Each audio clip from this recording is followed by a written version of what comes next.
ഞാൻ പോലും അറിയാതെ തൻ്റെ സ്നേഹവലയത്തിനകത്ത് എന്നെ മറച്ച ഒരു ദൈവമുണ്ട്.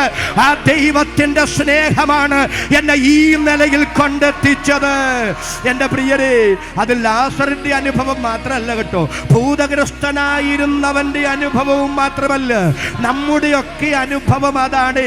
രക്ഷിക്കപ്പെടുന്നതിന് മുമ്പുള്ള കാലം ഇന്ന് രാത്രി പിറകോട്ടിറങ്ങി തിരിഞ്ഞൊന്ന് ചിന്തിച്ച്, എത്ര വഴക്കിലും വയ്യാവേലിയിലും ചെന്ന് ചാടിയതാ അല്ലേ?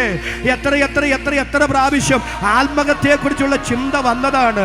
ആത്മഹത്യയുടെ മനമ്പിൽ നിന്നൊക്കെ കഷ്ടിച്ച് രക്ഷപ്പെട്ടിറങ്ങിയവരില്ലേ? കത്തിക്കുത്തിൽ നിന്നൊക്കെ വഴുതിപ്പോന്നവരില്ലേ? അന്ന് നമ്മൾ പറഞ്ഞേ സമയം നല്ലതായിരുന്നത് കൊണ്ട് രക്ഷപ്പെട്ടതാണ്, ഭാഗ്യം കൊണ്ട് രക്ഷപ്പെട്ടതാണെന്ന്.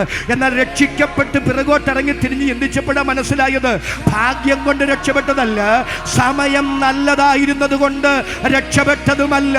അന്ന് എനിക്ക് എൻ്റെ ദൈവത്തെ അറിയില്ലായിരുന്നെങ്കിലും പാപിയായി, ശത്രുവായി, ബലഹീനനായി, ദൈവവുമായി യാതൊരു ബന്ധവുമില്ലാതെ എനിക്ക് ബോധിച്ചതുപോലെ, എനിക്ക് തോന്നിയതുപോലെ ഞാൻ ജീവിച്ചിരുന്നപ്പോഴും ഞാൻ പോലും അറിയാതെ എന്നെ സ്നേഹിച്ച ഒരു ദൈവമുണ്ട്.